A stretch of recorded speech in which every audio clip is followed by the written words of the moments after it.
Welcome to Movie Recap and Review. Today I will show you a psychological thriller movie released in 2016, called Pet. So, let's begin. The movie starts with a man who works at an animal control department. His name is Seth. He is in charge of feeding the dogs because he really loves the animals there. On his way home, he develops an obsession with a woman named Holly. He introduces himself while she is writing a journal. At first, Holly forgets about Seth, who turns out to be her schoolmate in high school. The next day, Seth asks Nate, who works as a security guard at his office. He asks Nate for advice, and Nate tells him to be more confident and approach her. Shortly after, his boss informs him that the shelter's capacity is getting full due to the increasing number of abandoned animals. Therefore, one of the dogs has to be euthanized so that the cage can be used by other dogs. Sadly, he gives up one of his favorite dogs to be killed. Seth extensively researches Holly's online profiles to find any information about her. The next day, he goes to the restaurant where Holly works as a waitress. He tries to ask her out, but she rebuffs him. After work, Seth tails Holly back to her house. Holly talks about the encounter earlier with her friend Claire. After a while, she takes a drunken phone call from her ex-boyfriend Eric, who cheated on her. Holly receives a large bouquet of roses at work the next day, assuming they are from Eric. At the same night, she goes to the bar where Eric works to thank him for the gift. Surprisingly, Eric says that he was not the one who sent the flowers. Holly, who was confused by Eric's words, decides to go out for a while. Seth, who has been following her all this time, suddenly asks her impression about the flowers. Hearing the answer from her, Seth denies the statement that Holly rejects his love, leading to a physical confrontation. Eric, who sees the incident, straight away beats Seth up. However, Seth is able to steal Holly's journal.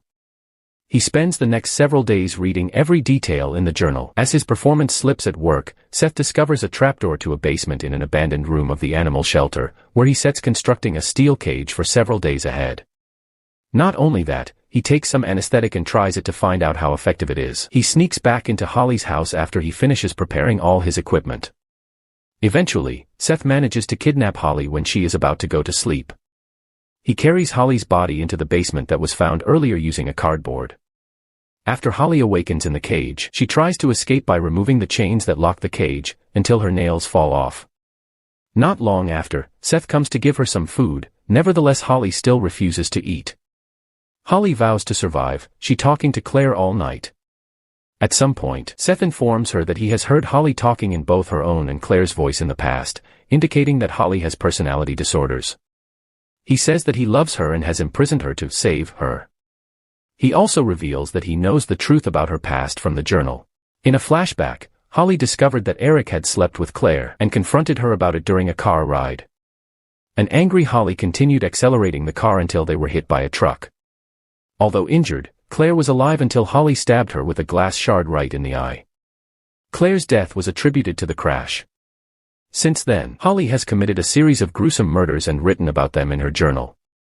When Seth realized the stories were real, he formulated a plan to save Holly to prevent her from hurting anyone else, claiming that he feels a purpose in his life at the end. Over the next several days, they engage in psychological mind games against each other, as Holly begins to slip details to draw Seth in. Seth insists that Holly committed another murder due to her unrevealed guilt for Claire's death, but she counters that she kills simply because she enjoys it. He keeps thinking of other ways to save Holly, until one day, his boss threatens to fire him because his job is neglected. Nate, who becomes suspicious about Seth recently, follows him and accidentally discovers Holly in the basement. He wants to rescue Holly right away. The moment Seth returns to the basement, Holly deliberately distracts Nate so that Seth has time to deal with him. Reflexively, Seth hits Nate's head with a flashlight until he faints.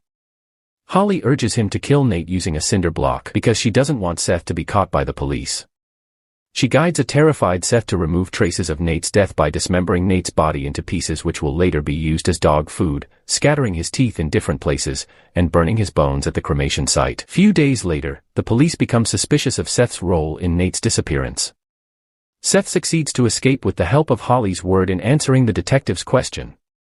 Day by day, Seth feels all of Holly's actions are proof that Holly sincerely loves him. Holly convinces him to prove his love by cutting off his finger. Desperately, Seth does it right in front of Holly, but this gives Holly an opportunity to take his knife and threatening to kill herself if Seth doesn't want to release her. Inevitably, Seth complies with her, and she says she finally believes that he loves her before slitting his throat. After the shocking incident, Holly is back together with Eric. She finds another evidence that Eric has been cheating again, however she declines to hurt him. Instead, she travels to a warehouse where it turns out that Seth is being kept in a cage. He is still alive but horribly mutilated and tortured by Holly. She thanks him for saving her by allowing her to take out her murderous nature on him as a substitute, showing the literal meaning of love is blind. In this way, movie also ends here. Thanks for watching, like and subscribe for more recaps.